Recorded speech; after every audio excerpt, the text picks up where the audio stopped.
अस्सलाम वालेकुम, मैं असलाउद्दीन नवाने सीधा सिंधी थाट्स। हिन वीडियो जे अंदरि असीं यूनिट 9 लीनियर इक्वेशन्स पढ़ंदासीं।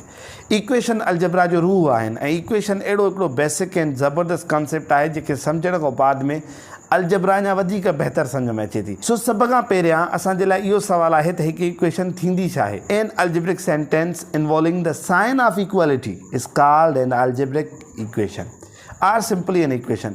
चए थो अहिड़ो सेंटेंस अलजबरा जो जेको असांखे मिलियल हुजे ऐं उन में इक्वलिटी जी यानी इक्वल जी साइन इस्तेमालु थियल हुजे, उनखे असां इक्वेशन कोठींदा आहियूं। हाणे असांखे इक्वेशन जो हिकिड़ो बहितरीनु मिसाल हिन ताराज़े जी शक्ल में मिलियल आहे त ॾिसो हिन जा ॿई पासा बराबरि आहिनि, यानी इक्वेशन इक्वलिटी खे ई ज़ाहिर करे थी, बराबरीअ खे ज़ाहिर करे थी, यानी इक्वल जो लेफ़्ट साइड ऐं राइट साइड पाण में बराबरि हूंदा आहिनि। हाणे कीअं बराबरि थींदा आहिनि, उन्हनि जो छा कॉन्सेप्ट आहे, इंशाअल्लाह असां आहिस्ते आहिस्ते अॻिते सिखंदासीं। उन खां पोइ असांजे लाइ मज़ेदार टॉपिक आहे त हिकिड़ो अलजेब्रिक एक्सप्रेशन आम जेको हूंदो आहे ऐं इक्वेशन में कहिड़ो फ़र्क़ु आहे, त कीअं ख़बर पए त इक्वेशन कहिड़ी आहे ऐं एक्सप्रेशन सिंपल कहिड़ो आहे। उन दर्जे में जंहिंमें इक्वलिटी जी साइन इस्तेमालु न हूंदी थियल, असां उनखे कंसीडर कंदासीं अलजेब्रिक एक्सप्रेशन, ऐं जंहिंजे अंदरि असांखे साइन इस्तेमालु थियल हूंदी इक्वलिटी जी, असां उनखे कंसीडर कंदासीं इक्वेशन, यानी इक्वल जी निशानी उन में इस्तेमालु थियल आहे। सो हीअ असांखे एग्ज़ाम्पल बि मिलियल आहिनि 2x - 3y मल्टीप्लाई 4, ऐं ॿियो असांखे एग्ज़ाम्पल मिलियल आहे इक्वेशन जो। हीअ असांखे एक्सप्रेशन मिलियल हुयो, हीअ असांखे मिलियल आहे इक्वेशन x - y = 7, यानी इज़ इक्वल टू निशानी आई आहे, त सिधो सहो इहो मिसाल आहे असांखे इक्वेशन जो। हाणे असांजो नेक्स्ट जेको टॉपिक आहे लीनियर इक्वेशन।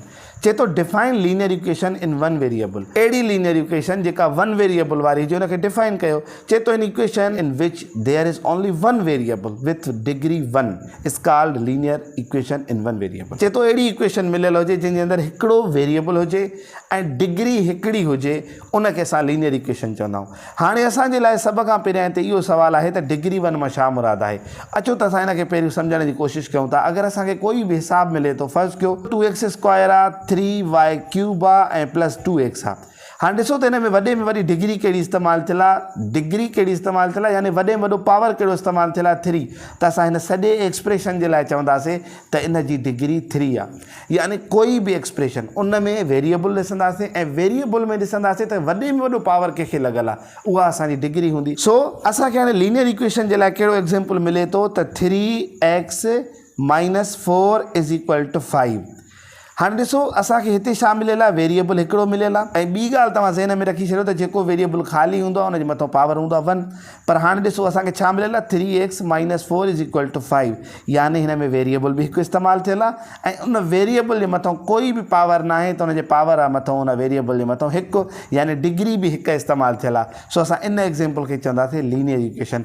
आई होप त तव्हांखे इहा ॻाल्हि सम्झ में अची वई हूंदी। हाणे असांजो नेक्स्ट जेको टॉपिक आहे, कंस्ट्रक्ट लीनियर एक्सप्रेशन। हाणे लीनियर एक्सप्रेशन खे कंस्ट्रक्ट कयो। हाणे ॾिसो लीनियर इक्वेशन कहिड़ी हूंदी जंहिंमें इक्वलिटी जी साइन हूंदी, ऐं लीनियर एक्सप्रेशन कहिड़ो हूंदो जंहिंमें हिकु वेरिएबल हूंदो ऐं उनजे मथां डिग्री हिकु हूंदी। जीअं असांखे पहिरियों मिसाल मिलियल आहे, 4 is added to twice of a number, i.e. Twice of a number plus 4 is. चए थो हिकिड़ो नंबर आहे जेको ट्वाइस आहे, उहो जोड़ थियल आहे, यानी उहो डबल ते आहे उहो नंबर। हाणे डबल छा खे साइन कंदो आहे, यानी तव्हां कंहिं बि शइ सां 2 ज़रब करे छॾियो उहो ट्वाइस थी वेंदो। अगरि 4 खे ज़रब कयो 2 सां, त यानी 4 तव्हांजो ट्वाइस थी वेंदो, 4 डबल थी वेंदो, ज़रब करण सां तव्हांजो जवाबु ईंदो 8, यानी ट्वाइस ऑफ अ नंबर। हाणे ऑफ अ नंबर असांखे त नंबर मिलियल ई कोन्हे को, असां हिनखे कंसीडर कंदासीं हिकु वेरिएबल। त बाबा नंबर कहिड़ो बि थी सघे थो, असां उहो वेरिएबल रखियोसीं x ऐं ट्वाइस 2 रखियासीं एडेड टू 4, यानी उहो नंबर जेको ट्वाइस आहे चइनि सां प्लस थियल आहे। ॾिसो हिन में का बि इक्वलिटी जी साइन न आई, सिंपल असां लीनियर एक्सप्रेशन कंस्ट्रक्ट कयोसीं। ऐं हीअ असांखे इन करे बि सेखारनि था त अगरि कॾहिं असां डेली लाइफ में अलजबरा खे इस्तेमालु कयूं त पंहिंजा जुमिला कंस्ट्रक्ट करे सघूं। ॿियो नंबर मिसाल आहे, 5 is subtracted from thrice of a number.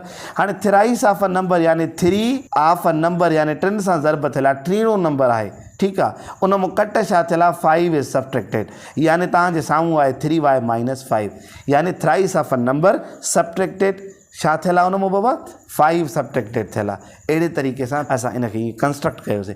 टियों नंबर एग्जाम्पल आहे 6 टाइम ऑफ अ नंबर। हाणे कोई नंबर आहे जंहिंजो मिसाल हिननि ज़ेड खयो आहे ऐं 6 टाइम, ऐं असांखे ख़बर आहे त उहो 6 या 6 सां ज़रब कंदव त उन नंबर जो 6 टाइम थी वेंदो। 6Z असां हिनखे कंस्ट्रक्ट कयोसीं। ऐं ॾिसो लीनियर आहे, छाजे करे लीनियर आहे, वेरिएबल बि हिकु इस्तेमालु थियल आहे ऐं वेरिएबल जी डिग्री बि हिकु आहे। उनखां पोइ नेक्स्ट एग्जाम्पल आहे a number is divided by 8। वरी इहा मिसाल थो चवे, ईअं बि चई सघो था 8 part of a number is, यानी हिकु नंबर जो 8हों हिसो।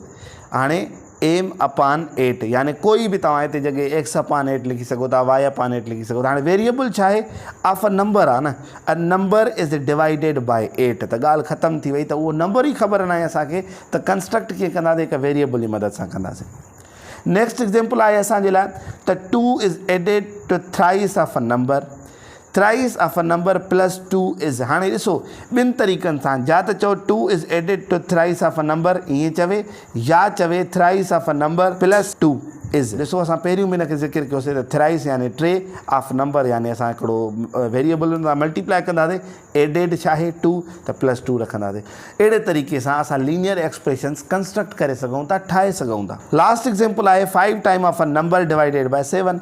सिंपल ॻाल्हि आहे त 5 टाइम ऑफ अ नंबर, यानी 5 सां गॾु हिकिड़ो वेरिएबल ॾींदासीं ऐं डिवाइड छा सां थियल आहे 7 सां, 5a अपॉन 7। इहो असांजो लीनियर एक्सप्रेशन थींदो।